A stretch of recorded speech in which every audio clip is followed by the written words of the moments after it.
ದಿಗಂತ್ ಹೇಳಿದ್ದು ಒಂದು ವಿಚಾರ ಅಲ್ಲ, ಅದು ಇಡೀ ಚಿತ್ರರಂಗದ ವಾಸ್ತವ ಸ್ಥಿತಿ ಅನ್ನೋ ರೀತಿಯಲ್ಲಿ ಇದೆ. ಚಿತ್ರರಂಗದಲ್ಲಿ ಏಳು ಬೀಳುಗಳು ಇದ್ದೇ ಇರ್ತವೆ. ಯಾರೊಬ್ರು ಕ್ಲಿಕ್ ಆಗ್ತಾರೆ, ಯಾರೊಬ್ರು ಸೋಲ್ತಾರೆ. ಈ ಚಿತ್ರರಂಗ ಮುಂಚೆ ಅಷ್ಟು ಚೆನ್ನಾಗಿಲ್ಲ, ಅದನ್ನ ನಾನು ಒಪ್ಕೋತೀನಿ. ಆ ಕಲಾವಿದನೇ ಅಲ್ಲ, ಇನ್ಯಾವ ಕಲಾವಿದ್ರು ಇಟ್ಕೊಂಡ್ರು ಏನು ಸಿನಿಮಾ ಓಡ್ತಿಲ್ಲ ಅಲ್ಲ. ಅದು ಬೇರೆ, ಅವರ ಮನೋರಂಜನಾ ಮಾಧ್ಯಮವೇ ಬೇರೆ, ಅವರ ಅಭಿರುಚಿಗಳೇ ಬೇರೆ, ಆಯ್ಕೆ ಪ್ರಪಂಚವೇ ಬೇರೆ. ಈಗ ಯಾವುದೋ ಒಂದು ಅಲ್ಲು ಅರ್ಜುನ್ ಸಿನಿಮಾನೋ ಇನ್ಯಾರ್ದೋ ಪಿಕ್ಚರ್ ದೊಡ್ಡ ಮಟ್ಟದ ಒಂದು ಸಿನಿಮಾ ಬಂತು ಇಲ್ಲಿ ಅಂತಂದರೆ ಅವನೊಂದು ಟಿಕೆಟ್ಗೆ 3,000 ರೂಪಾಯಿ 4,000 ರೂಪಾಯಿ ಮಾಡಿಬಿಡ್ತಾನೆ.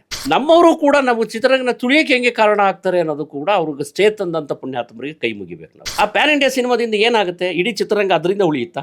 ಅಥವಾ ಕನ್ನಡ ಚಿತ್ರರಂಗಕ್ಕೆ ಅವ್ರಿಗೇನಾದರೂ ಬಳುವಳಿ ಇದೆಯಾ? ಅವರು ಎಲ್ಲವೂ ಸಿನಿಮಾಗಳನ್ನ ತಾಂತ್ರಿಕವಾಗಿ ಕೆಲಸ ಮಾಡೋದು ಹೊರ ರಾಜ್ಯ ಅಥವಾ ಹೊರ ದೇಶದಲ್ಲಿ, ಕರ್ನಾಟಕದಲ್ಲಿ ಅಲ್ಲ. ಚಿತ್ರೀಕರಣವೂ ನಡೆಯಲ್ಲ. ಒಳ್ಳೆ ಸಿನಿಮಾ ಕೆಟ್ಟ ಸಿನಿಮಾ ಅನ್ನೋದಕ್ಕೆ ಏನು ಗೇಜ್ ಇದೆ ಹೇಳಿ? ಗೆದ್ರವೆಲ್ಲವೂ ಒಳ್ಳೆ ಸಿನಿಮಾನ ಅಥವಾ ಸೋತವೆಲ್ಲವೂ ಕೆಟ್ಟ ಸಿನಿಮಾನ? ಸ್ಕ್ರೀನ್ ಮೇಲೆ ಕಾಣೋ ರೀತಿ ಹಣನ ಖರ್ಚು ಮಾಡಿ. ನೀನು ಯಾವುದೋ ಕಲಾವಿದರಿಗೆ 5 ಜನ ಬೋನ್ಸರ್ ಕೊಟ್ಟಿದ್ದೀವಿ ಅಂತಂದ್ರೆ ಸ್ಕ್ರೀನ್ ಮೇಲೆ ಕಾಣಲ್ಲ.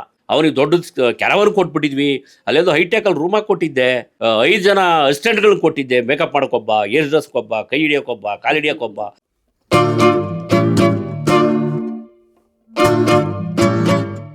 ಸ್ನೇಹಿತರೆ ನಮಸ್ಕಾರ, ಡೈಲಿ ಮಾಧ್ಯಮಕ್ಕೆ ನಿಮಗೆಲ್ಲ ಆತ್ಮೀಯ ಸ್ವಾಗತ. ನಾನು ಅಶೋಕ್ ದಾವಣಗೆರೆ. ಇತ್ತೀಚೆಗೆ ನಟ ದೂತ್ ಪೇಡ ದಿಗಂತ್ ಒಂದು ಹೇಳಿಕೆಯನ್ನ ಕೊಟ್ಟರು. ಕನ್ನಡ ಸಿನಿಮಾ ರಂಗದಲ್ಲಿ ನನಗೆ ಅವಕಾಶಗಳು ಇಲ್ಲ. 6 ತಿಂಗಳ ಹಿಂದೆ ಸೆಟ್ಟೇರಿದಂತಹ 2 ಸಿನಿಮಾಗಳು ಕೂಡ ಕ್ಯಾನ್ಸಲ್ ಆಯಿತು. ಬಿಕಾಸ್ ಆಫ್ ಕನ್ನಡ ಚಿತ್ರರಂಗದ ಪರಿಸ್ಥಿತಿ ಸರಿ ಇಲ್ಲ ಅನ್ನುವಂತಹ ಕಾರಣಕ್ಕೆ ನಿರ್ಮಾಪಕರು ಹಿಂದೆ ಸರಿದ್ರು ಅನ್ನುವಂಥದ್ದು. ಬಹಳಷ್ಟು ಜನರನ್ನ ಮಾತನಾಡಿಸಿದಾಗ ಅದೇ ಹೇಳ್ತಾರೆ, ಚಿತ್ರರಂಗದ ಪರಿಸ್ಥಿತಿ ಚೆನ್ನಾಗಿಲ್ಲ.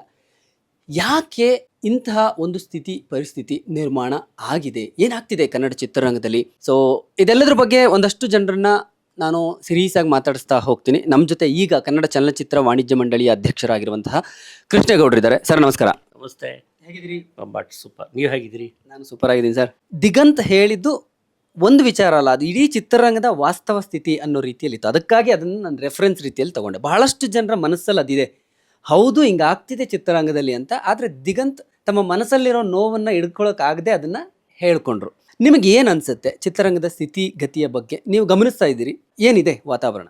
ದಿಗಂತ್ ಅವರ ಸ್ಥಿತಿ ಇವತ್ತಿನ ಕಾಲಘಟ್ಟದ್ದೇನಲ್ಲ. ಏಕೆಂದರೆ ಈ ಮುಂಚೆ ಇದ್ದಂತಹ 2ನೇ ದರ್ಜೆಯ ಕಲಾವಿದರು ಏನಿದ್ರು ಅಥವಾ ಸೆಕೆಂಡ್ ಲೈನಿನ ಹೀರೋಗಳು ಏನಿದ್ರು, ದಿಗಂತ್ ಚಿತ್ರರಂಗಕ್ಕೆ ಬರೋಕ್ಕಿಂತ ಮುಂಚೆ ಇದ್ದಾಗಲೂ ಕೂಡ ಇದೇ ಸ್ಥಿತಿಲಿದ್ರು ಅವರು. ಇದೇನು ಹೊಸದಲ್ಲ. ಸೊ ಚಿತ್ರರಂಗದಲ್ಲಿ ಏಳು ಬೀಳುಗಳು ಇದ್ದೇ ಇರ್ತವೆ. ಯಾರೊಬ್ರು ಕ್ಲಿಕ್ ಆಗ್ತಾರೆ, ಯಾರೊಬ್ರು ಸೋಲ್ತಾರೆ ಅಂತಕ್ಕಂಥದ್ದು ಅದು ಆರಂಭ ದಿನಗಳಿಂದಲೂ ಇದೆ. ಎಷ್ಟೋ ಜನ ನಾಯಕರಾಗಬೇಕು ಅಂತ ಬಂದರು, 1-2 ಸಿನಿಮಾಗಳಲ್ಲಿ ಅಭಿನಯಿಸಿ ಹಿಟ್ಟಾದದು, ಅದಾದ ನಂತರ ಕಾಲಕ್ರಮೇಣ ಅವರು ಕಣ್ಮರೆಯಾಗಂಥದ್ದು ಮುಂಚೆಯಿಂದಲೂ ನಡೀತಾ ಬರ್ತಾನೆ ಇದೆ. ಅದಕ್ಕೆ ಚಿತ್ರರಂಗ ದೂಷಿಸೋದು ಸರಿಯಲ್ಲ. ಆಮೇಲೆ ಪ್ರತಿಯೊಬ್ಬ ಕಲಾವಿದರಿಗೂ ಕೂಡ ಅವ್ರದ್ದೇ ಆದ ಒಂದಷ್ಟು ವೈಫಲ್ಯಗಳಿರ್ತವೆ, ಅದನ್ನು ಅವರು ಆತ್ಮಾವಲೋಕನ ಮಾಡ್ಕೋಬೇಕಾಗತ್ತೆ. ನಾವು ಕಲಾವಿದರಾಗಿ ನಾವು ಗುರುತಿಸ್ಕೊಂಡಾಗ ಅಥವಾ ಕಲಾವಿದರು ನಾವು ದುಡಿತಾ ಇದ್ದಾಗ ನಾವು ಹೆಂಗೆ ನಡ್ಕೊಂಡ್ವಿ, ನಡವಳಿಕೆ ಹೇಗಿರ್ತು, ನಿರ್ಮಾಪಕನ ಹೆಂಗೆ ನಡೆಸ್ಕೊಂಡಿರ್ತೀವಿ, ಚಿತ್ರರಂಗನ ಹೆಂಗೆ ನಡೆಸ್ಕೊತಿರ್ತೀವಿ,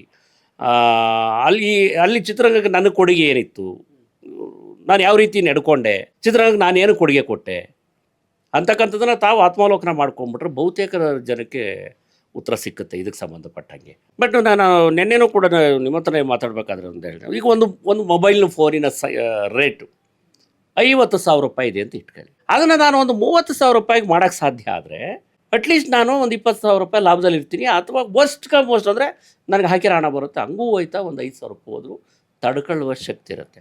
ನಮಗೆ ಫಸ್ಟೇ ಗೊತ್ತಿರುತ್ತೆ ಅದರ ವ್ಯಾಲ್ಯೂ 50,000 ರೂಪಾಯಿ ಅಂತ. ಆ 50,000 ರೂಪಾಯಿಗೆ 1 ಕೋಟಿ ಅಥವಾ 1 ಲಕ್ಷ ರೂಪಾಯಿ ಹಾಕಿದ್ದಾರೆ.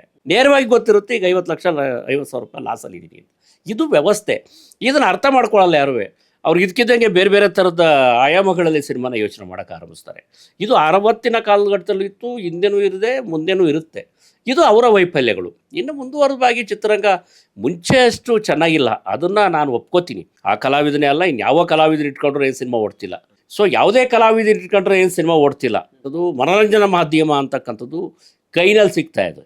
ಆಮೇಲೆ ಸಿನಿಮಾನ ಆರಂಭದಿಂದಲೂ ಅವತ್ತು ಪುಟ್ಟಣ್ಣ ಕಣಗಾಲಿನಿಂದ ಇವತ್ತು ರಿಷಭ ಶೆಟ್ಟಿಯವರೆಗೆ ಅಥವಾ ಭಟ್ಟನವರೆಗೆ ಸಿನಿಮಾ ನೋಡ್ತಿದ್ದು ಮಿಡ್ಲ್ ಕ್ಲಾಸ್ ಫ್ಯಾಮಿಲಿ ಮತ್ತು ಬಿಲೋ ಮಿಡ್ಲ್ ಕ್ಲಾಸ್ ಫ್ಯಾಮಿಲಿನೇ. ಕ್ಲಾಸ್ 1 ಫ್ಯಾಮಿಲಿಯರು ಯಾರೂ ಸಿನಿಮಾ ನೋಡ್ತಾ ಇರಲಿಲ್ಲ, ಅವತ್ತು ನೋಡ್ತಿಲ್ಲ, ಇವತ್ತು ನೋಡ್ತಾ ಇಲ್ಲ.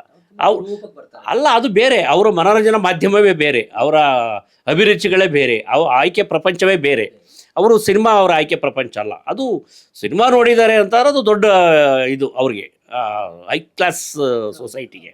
ಆದರೆ ನಾವು ಇವ್ರನ್ನೇ ನಂಬಿ ಸಿನಿಮಾ ಮಾಡ್ತಿದ್ವಿ. ಆದರೆ ಅವರ ಸಂಪಾದನೆಯೂ ಕೂಡ ಕಡಿಮೆ ಆಗಿದೆ. ಈಗೇನು ಮಿಡ್ಲ್ ಕ್ಲಾಸ್ ಫ್ಯಾಮಿಲಿ ಅಥವಾ ಬಿಲೋ ಮಿಡ್ಲ್ ಕ್ಲಾಸ್ ಫ್ಯಾಮಿಲಿ, ಅವರ ಸಂಪಾದನೆ ಕೂಡ ಕಡಿಮೆ ಆಗಿದೆ. ಈಗ ಅವರ ಖರ್ಚೆಲ್ಲವೂ ಹೈಕಲ್ಲಿದೆ. ಸ್ಕೂಲ್ ಬಾಡಿಗೆ ಫೀಸ್ ಕಟ್ಟೋದಿರ್ಬೋದು, ಡೊನೇಷನ್ಸ್ ಇರ್ಬೋದು, ಮನೆ ಬಾಡಿಗೆ ಇರ್ಬೋದು, ಈ ಥರದ ಅನೇಕ ಅವರ ದಿನನಿತ್ಯಕ್ಕೆ ಬೇಕಾಗಂಥ ಖರ್ಚುಗಳಿದೆಯಲ್ಲ, ತುಂಬ ಅದು ಹೈಟೆಕಲ್ಲಿದೆ. ಆಗೇನಾಗುತ್ತೆ, ಈಗ ಒಂದು ಫ್ಯಾಮಿಲಿ ಹೋಗಿ ಬರೀ ಒಂದು ಸಿನಿಮಾ ನೋಡಬೇಕು ಅಂದ್ರೆ ಬಹುತೇಕ ಒಂದು 5,000 ರೂಪಾಯಿ ಬೇಕಾಗುತ್ತೆ. ಅದು ಅವ್ನಿಗೆ ಎಕ್ಸ್ಟ್ರಾ, ಅದು 5,000 ರೂಪಾಯಿ ಎಕ್ಸ್ಟ್ರಾ ಅವ್ನಿಗೆ. ಹೌದು, ಬೇಡ ಉಳಿಲಿ ಅಂತಂದೆ. ಮುಂಚೆ ಅವರು ಹಾಗೇನೆ. ಆಮೇಲೆ ಅದ್ರ ಜೊತೆಗೆ ಏನಾಗ್ತಿತ್ತು, ಈಗೆಲ್ಲ ನಾವೆಲ್ಲರೂ ಮಾತಾಡಿ ಮಾನ್ಯ ಮುಖ್ಯಮಂತ್ರಿಯವ್ರಿಗೆ 200 ರೂಪಾಯಿ ಟಿಕೆಟ್ ಮಾಡಿ ಅಂತ ಕೇಳ್ಕೊಂಡ್ವಿ. ಅವರು ಬಡ್ಜೆಟಲ್ಲಿ ಘೋಷಣೆ ಮಾಡಿದ್ರು, 200 ರೂಪಾಯಿ ಟಿಕೆಟ್ನ ಅನೌನ್ಸ್ ಮಾಡೋಕೆ ಹೋದ್ರು. ಆಗೇನಾಗ್ತಿತ್ತು, ಈಗ ಯಾವುದೋ ಪರಭಾಷಾ ಚಿತ್ರಗಳ ಅವಳಿ ಜಾಸ್ತಿ ಇದೆ. ಈಗ ಯಾವುದೋ ಒಂದು ಅಲ್ಲು ಅರ್ಜುನ್ ಸಿನಿಮಾನೋ ಇನ್ಯಾವುದೋ ಪಿಕ್ಚರ್ ದೊಡ್ಡ ಮಟ್ಟದ ಒಂದು ಸಿನಿಮಾ ಬಂತು ಇಲ್ಲಿ ಅಂತಂದರೆ ಅವನೊಂದು ಟಿಕೆಟ್ಗೆ 3,000 ರೂಪಾಯೋ 4,000 ರೂಪಾಯೋ ಮಾಡಿಬಿಡ್ತಾನೆ ಕರ್ನಾಟಕದಲ್ಲಿ. ಅವಾಗ ಏನಾಗುತ್ತೆ, ಯಾರೋ ಪಾಪ ಹೋಟ್ಲಲ್ಲಿರೋನೋ ಅಥವಾ ಇನ್ಯಾರೋ ಇರೋನೋ, ಟ್ಯಾಕ್ಸಿ ಡ್ರೈವರು, ಆ ಥರದ ಫ್ಯಾಮಿಲಿ ಅಥವಾ ಆ ಥರದ್ದು ಹುಡುಗ ಅವನ ಹತ್ರ ಒಂದು ಇಡೀ ಸೇವಿಂಗ್ಸ್ನಲ್ಲಿ ಹೋಗಿ ಒಂದು ಸಿನಿಮಾ ನೋಡ್ಬಿಡ್ತಾನೆ. ಈ ಸಿನಿಮಾ ಕೊಟ್ಟ ಆದಮೇಲೆ ಅವನಿಗೆ ಮುಗ್ದೋಯ್ತು, ಅವನಿಗೆ ಈಗ ಎಂಟರ್ಟೈನ್ಮೆಂಟ್ ಬೇಕಾಗಿಲ್ಲ, ಅವನ ಹತ್ರ ಹಣ ಇಲ್ಲ, ಅವನ ಸಂಪಾದನೆ ಕಡಿಮೆ ಇರುತ್ತೆ. ಸೊ ಹಾಗಾಗಿ ನಮ್ಮವರು ಕೂಡ ನಮಗೆ ಚಿತ್ರರಂಗನ ತುಳಿಯೋಕೆ ಹೆಂಗೆ ಕಾರಣ ಆಗ್ತಾರೆ ಅನ್ನೋದು ಕೂಡ ಅವ್ರಿಗೆ ಸ್ಟೇ ತಂದಂಥ ಪುಣ್ಯಾತ್ಮರಿಗೆ ಕೈ ಮುಗಿಬೇಕು. ನಾವು ಸರ್ಕಾರ ಕರ್ನಾಟಕ ಚಿತ್ರರಂಗ ಪ್ರಾಬ್ಲಮ್ ಇದೆ, ಅದು ಸಾಲ್ವ್ ಮಾಡೋದಕ್ಕೆ ಏನಾದ್ರು ಒಂದು ದಾರಿ ಹುಡುಕಿದ್ರೆ, ಇಲ್ಲ ಪರಭಾಷಾ ಚಿತ್ರರಂಗ ಬಂದು ಇಲ್ಲಿಂದ ಕೊಳ್ಳೆ ಹೊಡ್ಕೊಂಡು ಹೋಗಲಿ, ಅವ್ರಿಗೆ ದಾರಿ ಮಾಡಿಕೊಡ್ತೀವಿ ಅಂತಕ್ಕಂಥದ್ದಿಗೆ ಕೈ ಜೋಡಿಸ್ತಾರಲ್ಲ, ಆ ಪುಣ್ಯಾತ್ಮಗೆ ಇದನ್ನು ನಾವು ಸಲ್ಲಿಸಬೇಕಾಗತ್ತೆ. ಇದ್ರ ಬಗ್ಗೆ ನಾವು ಕೂಲಂಕುಷವಾಗಿ ಯೋಚನೆ ಮಾಡಬೇಕಾಗುತ್ತೆ. ಚಿತ್ರರಂಗ ಯಾರು ಒಬ್ಬರಿಂದ ಅಲ್ಲ, ಅಥವಾ ನಾನು ಒಬ್ಬಿಂದ ಅಲ್ಲ. ಆಮೇಲೆ ವರ್ಷಕ್ಕೆ ಕೇಳಿದ್ರೆ ಪ್ಯಾನ್ ಇಂಡಿಯಾ ಸಿನಿಮಾ ಅಂತ ಮಾಡ್ತಾರೆ. ಆ ಪ್ಯಾನ್ ಇಂಡಿಯಾ ಸಿನಿಮಾದಿಂದ ಏನಾಗುತ್ತೆ, ಇಡೀ ಚಿತ್ರರಂಗ ಅದರಿಂದ ಉಳಿಯುತ್ತಾ? ಅಥವಾ ಕನ್ನಡ ಚಿತ್ರರಂಗಕ್ಕೆ ಅವ್ರಿಗೇನಾದರೂ ಬಳುವಳಿ ಇದೆಯಾ, ಕೊಡುಗೆ ಇದೆಯಾ ಪ್ಯಾನ್ ಇಂಡಿಯಾದ್ರದ್ದು? ಅವರು ಎಲ್ಲವೂ ಸಿನಿಮಾಗಳನ್ನ ತಾಂತ್ರಿಕವಾಗಿ ಕೆಲಸ ಮಾಡೋದು ಹೊರ ರಾಜ್ಯ ಅಥವಾ ಹೊರ ದೇಶದಲ್ಲಿ, ಕರ್ನಾಟಕದಲ್ಲಿ ಅಲ್ಲ. ಚಿತ್ರೀಕರಣವೂ ನಡೆಯಲ್ಲ. ನನ್ನ ಪ್ರಕಾರ ಜೂನಿಯರ್ ಆರ್ಟಿಸ್ಟಿಂದ ಹಿಡಿದು ಇಲ್ಲಿ ಬಳಕೆ ಮಾಡ್ಕೊಂಡ್ರಲ್ಲ ಅವರು.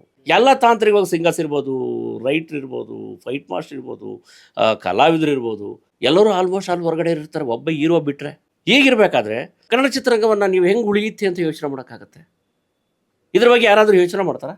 ಬಟ್ ಒಳ್ಳೆ ಸಿನಿಮಾಗಳು ಬಂದಾಗಲೂ ಕೂಡ ಇಲ್ಲ ಒಂದು ಕಡೆ ಅವಕ್ಕೆ ಸರಿಯಾದ ರೀತಿಯಲ್ಲಿ ರೆಸ್ಪಾನ್ಸ್ ಸಿಗ್ತಾ ಇಲ್ಲ ಅಂತ. ಈಗ ಕೆಲವರು ಬಹಳಷ್ಟು ಜನ ಹೇಳ್ತಾರೆ, ಒಳ್ಳೆ ಸಿನಿಮಾಗಳು ಮಾಡಿದರೆ ಜನ ನೋಡ್ತಾರೆ, ಮಲಯಾಳಂ ಸಿನಿಮಾ ನೋಡ್ತಿದ್ದಾರೆ ಅಥವಾ ಇನ್ಯಾವುದೋ ಭಾಷೆ ಸಿನಿಮಾಗಳು ಸತತವಾಗಿ ನೋಡ್ತಾ ಇದ್ದಾರೆ ಆಡಿಯನ್ಸು, ಕನ್ನಡ ಸಿನಿಮಾಗಳು ಯಾಕೆ ನೋಡ್ತಿಲ್ಲ ಅನ್ನೋ ಪ್ರಶ್ನೆ ಬರುತ್ತೆ. ಇದ್ರ ಬಗ್ಗೆ ಏನಂತ ಸರ್? ಈಗ ಸಿನಿಮಾಕ್ಕೆ ನಾನು ಮುಂಚೆಯಿಂದಲೂ ಹೇಳ್ತೀನಿ, ಒಳ್ಳೆ ಸಿನಿಮಾ ಕೆಟ್ಟ ಸಿನಿಮಾ ಅನ್ನೋದಕ್ಕೆ ಏನು ಗೇಜ್ ಇದೆ ಹೇಳಿ ನೋಡೋಣ. ಯಾವ್ದಾದ್ರು ಗೇಜ್ ಇದೆಯಾ?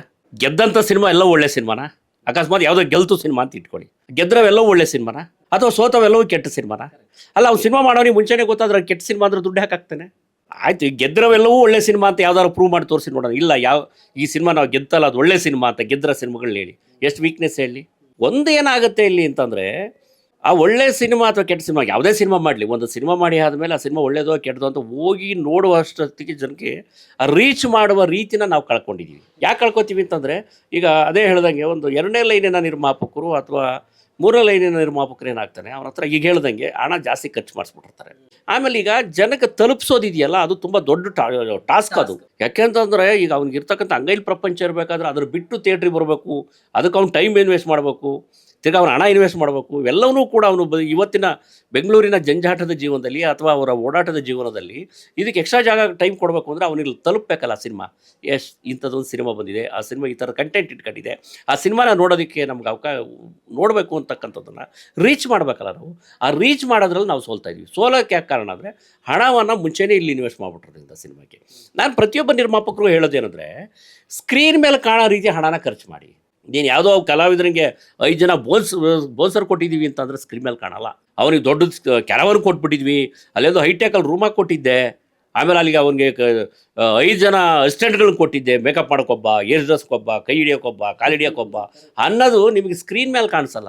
ಒಳ್ಳೆ ಕಾಸ್ಟ್ಯೂಮ್ಸ್ ಹಾಕಿ, ಒಳ್ಳೆ ಲೊಕೇಶನ್ ಶೂಟ್ ಮಾಡಿ, ಒಂದಷ್ಟು ಶಾರ್ಟ್ಸ್ ಜಾಸ್ತಿ ತೆಗೀರಿ, ಒಳ್ಳೆ ಡೈಲಾಗ್ ಬರೀರಿ, ಒಳ್ಳೆ ಸೀಕ್ವೆನ್ಸ್ ಬರೀರಿ, ಒಬ್ಬ ರೈಟ್ರಿಗೆ ಇನ್ವೆಸ್ಟ್ ಮಾಡಿ, ಇವು ಸ್ಕ್ರೀನ್ ಮೇಲೆ ಕಾಣುತ್ತೆ.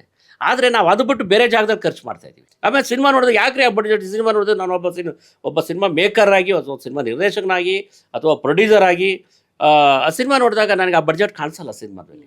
ಅದು ವೈಫಲ್ಯ ಕೂಡ. ಇದನ್ನೆಲ್ಲವೂ ಸರಿಪಡಿಸ್ಕೋಬೇಕು. ಇವೆಲ್ಲ ಸರಿಪಡಿಸ್ಕೊಂಡ್ರೆ ಬಹುತೇಕ ಒಂದು ಹಂತಕ್ಕೆ ನಾವು ತಲುಪ್ಬೋದು. ಆಮೇಲೆ ತಮಿಳಿನಲ್ಲಿ ಮತ್ತು ಮಲಯಾಳಮಲ್ಲಿ ಏನಾಗುತ್ತೆ ಆಗಿದೆ ಅಂದರೆ, ಅಲ್ಲಿ ಯಾವುದೇ ಸಿನಿಮಾ ಬಂದರೂ ಜನ ನೋಡ್ತಾರೆ ಸರ್. ಅಲ್ಲಿ content variant cinema, new comers ಸಿನಿಮಾನ, ಹಳೆ ಆರ್ಟಿಸ್ಟ್ ಸಿನಿಮಾನ, ಹೊಸ ಸಿನಿಮಾನ ಒಂದು ಸರಿ ನೋಡ್ತಾರೆ. ನೋಡಿ ಆದಮೇಲೆ ಅದು ತಾನಾಗೆ ಬಾಯಿಂದ ಬಾಯಿಗೆ ಪ್ರಚಾರ ಆರಂಭ ಆಗುತ್ತೆ. ಆಮೇಲೆ ಅಲ್ಲಿ ಪ್ರಚಾರ ಆದಮೇಲೆ ಒಂದಷ್ಟು ಸೋಷಿಯಲ್ ಮೀಡಿಯಾದಲ್ಲಿ ಎಲ್ಲ ಭಾಷೆಯಲ್ಲೂ ಪ್ರಚಾರ ಆಗ್ತವೆ. ಆಮೇಲೆ ನಾವೆಲ್ಲ ಒಂದು ಸ್ವಲ್ಪ ಬೇರೆ ಥರ ಕನ್ನಡಿಗರು, ಬೇರೆ ಭಾಷೆ ಸಿನಿಮಾ ನೋಡ್ತಿದ್ದಂಗೆ ನಮ್ಮ ಹಮ್ಮು ಬಿಮ್ಮುಗಳೇ ಬೇರೆ ಲ್ಯಾಂಗ್ವೇಜ್ ಸಿನಿಮಾ ನೋಡಿದೆ ಅನ್ನೋ ತಕ್ಕಂಥ ಹಮ್ಮು ಬಿಮ್ಮು ಬೇರೆ.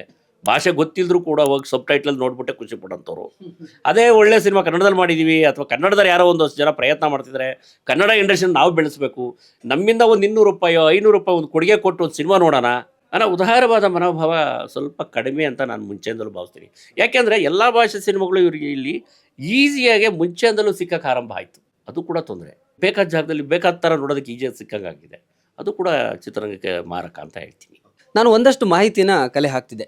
ಲಾಸ್ಟ್ 2-3 ಇಯರ್ಸಲ್ಲಿ ಎಷ್ಟು ಸಿನಿಮಾ ಬಂದಿದೆ, ಎಷ್ಟು ಓಡಿರಬಹುದು, ಎಷ್ಟು ನಿರ್ಮಾಪಕರನ್ನ ಅಂದರೆ ಬ್ರೇಕ್ ಇವನ್ ಹಾಕಿದ ಬಂಡವಾಳವನ್ನು ವಾಪಸ್ ತಂದಿದೆ ಅಂತ ನೋಡಿದ್ರೆ 2024ರಲ್ಲಿ 212 ಸಿನಿಮಾ, ಅದರಲ್ಲಿ ನಿರ್ಮಾಪಕರಿಗೆ ದುಡ್ಡು ಕೊಟ್ಟಿದ್ದೆ 4-5 ಸಿನಿಮಾ. ಲಾಸ್ಟ್ ಇಯರ್ 255 ಸಿನಿಮಾ, ಅದರಲ್ಲಿ ದೊಡ್ಡ ಮಟ್ಟದಲ್ಲಿ 2 ಸಿನಿಮಾ ಸಕ್ಸಸ್ ಆಗಿದೆ, ಇನ್ನೆರಡು ಸಿನಿಮಾ ಆವ್ರೇಜ್ ಆಗಿದೆ. ಈ ವರ್ಷ ಇಲ್ಲಿಯವರೆಗೂ 50+ ಸಿನಿಮಾಗಳು ಬಂದಿದೆ 4 ಮಂತ್ಸಲ್ಲಿ. ಅದರಲ್ಲಿ ಗೆದ್ದಿದ್ದು ಜೆನ್ಯೂನ್ ಆಗಿ ಗೆದ್ದಿದ್ದು ಅಂತಂದ್ರೆ ಒಂದು ಸಿನಿಮಾ, ಇನ್ನೊಂದು ಸಿನಿಮಾ ಸುದ್ದಿ ಆಯಿತು.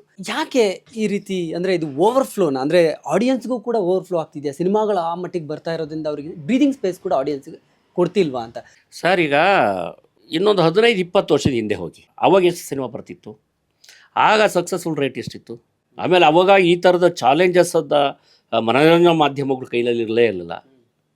OTT ಅಂತಕ್ಕಂಥದ್ದು ಸುನಾಮಿ ಅಂತ ಬಂದದ್ದು ಚಿತ್ರರಂಗಕ್ಕೂ ಹೊಡ್ತಾ ಇತ್ತು. ಯಾಕೆಂತಂದರೆ ಆವಾಗ ಜನ OTTನಲ್ಲಿ ಅಡಿಕ್ಟ್ ಆದ. ಅದಕ್ಕಿಂತ ಮುಂಚೆ ಅದೊಂದು ಕಾನ್ಸೆಪ್ಟೇ ಗೊತ್ತಿರಲಿಲ್ಲ ಅವನಿಗೆ, ಥಿಯೇಟ್ರಲ್ಲೇ ನೋಡಬೇಕು ಅಂತಿತ್ತು. ಆಮೇಲೆ ಇನ್ನೂ ಒಂದು ಹೇಳ್ತೀನಿ ಕಿವಿ ಮಾತು ಅಥವಾ ಅವರ ನೇರವಾಗಿ, ಪ್ರತಿಯೊಂದು ಟಿ ವಿಲಿ ನೋಡೋದು ಅನ್ನೋ ಸಿನಿಮಾ ಅಲ್ಲ. ಸಿನಿಮಾ ಅನ್ನೋದು ಸೌಂಡ್ ಆ್ಯಂಡ್ ವಿಷನ್ಸ್.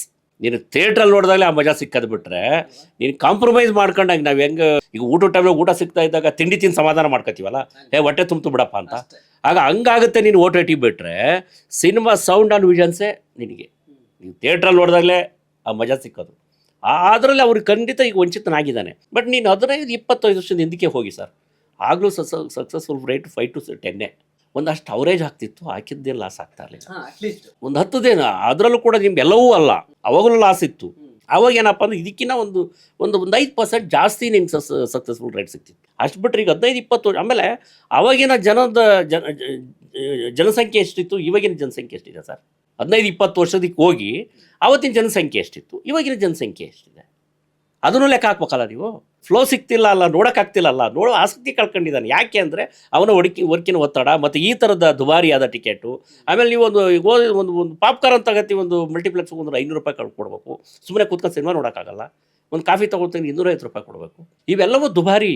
ಮುಂಚೆ ಈ ಥರದ ದುಬಾರಿ ವೆಚ್ಚ ಅವ್ನಿಗೆ ಇರ್ತಿರ್ಲಿಲ್ಲ. ಟಿಕೆಟಿಂದ ಒಂದು ಬಿಟ್ಟರೆ ಬೇರೆ ಥರದ ವೆಚ್ಚ ಬರ್ತಾ ಇರಲಿಲ್ಲ.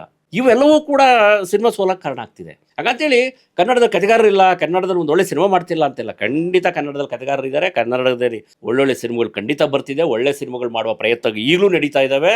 ಇಲ್ಲ ತಿಥಿಯಿಂದ ಒಂದು ಸಿನಿಮಾ ಮಾಡೋಕ್ಕೆ ಆಗ್ತಿಲ್ಲ, ಹೊಸ ಪ್ರಯತ್ನ ಮಾಡಲಿಲ್ಲ ಅಂದರೆ. ಆ ಥರದ್ದು ಈಗಲೂ ಬೇಜಾನಿದೆ. ಈಗ ಸೂಪರ್ ಸೋಕು ಕೂಡ ಒಂದು ಹೊಸ ಪ್ರಯತ್ನಗಳದ, ಯಾರು ಕಲಾವಿದರೇ ಇರಲಿಲ್ಲ, ಯಾರು ನಾಯಕರೇ ಇಲ್ಲದೆ ಅಂತಂದು ಹಿಟ್ಟಾದೊಂದು ಸಿನಿಮಾ ಅವಾಗಲೂ ನಡೀತಾ ಇದೆ, ಈಗಲೂ ನಡೀತಿದ್ದಾವೆ ಆ ಥರದ್ದು ಈಗಲೂ ಬೇಜಾನಿದೆ. ಈಗ ಸೂಪರ್ ಸೋಕು ಕೂಡ ಒಂದು ಹೊಸ ಪ್ರಯತ್ನಗಳದ, ಯಾರು ಕಲಾವಿದರೇ ಇರಲಿಲ್ಲ, ಯಾರು ನಾಯಕರೇ ಇಲ್ಲದೆ ಅಂತಂದು ಹಿಟ್ಟಾದೊಂದು ಸಿನಿಮಾ ಅವಾಗಲೂ ನಡೀತಾ ಇದೆ, ಈಗಲೂ ನಡೀತಿದ್ದಾವೆ ಆ ಪ್ರಯತ್ನಗಳು ನಿರಂತರವಾಗಿ ಇದ್ದೇ ಇದ್ದಾವೆ. ಆದರೆ ಏನಾಗ್ತಿದೆ, ನಮ್ಮ ನಿರ್ಮಾಪಕರಿಗೂ ಕೂಡ ಒಂದು ಸ್ವಲ್ಪ ಹುಷಾರಾಗಬೇಕು ಸಿನಿಮಾ ಮಾಡಬೇಕಾದ್ರೆ. ಕಲಾವಿದರುಗಳಿಗೆ ಈಗ ಮುಂಚೆ ಎಲ್ಲ ನಾನು ಕಲಾವಿದರಿಗೆ ನಾನು ಈಗಲೂ ಹೇಳ್ತೀನಿ, ಅದು ನೇರವಾಗಿ ಹೇಳ್ತೀನಿ, ಮುಂಚೆ ಕಲಾವಿದರಿಗೆ ಪಾತ್ರದ ಹಸಿವಿತ್ತು.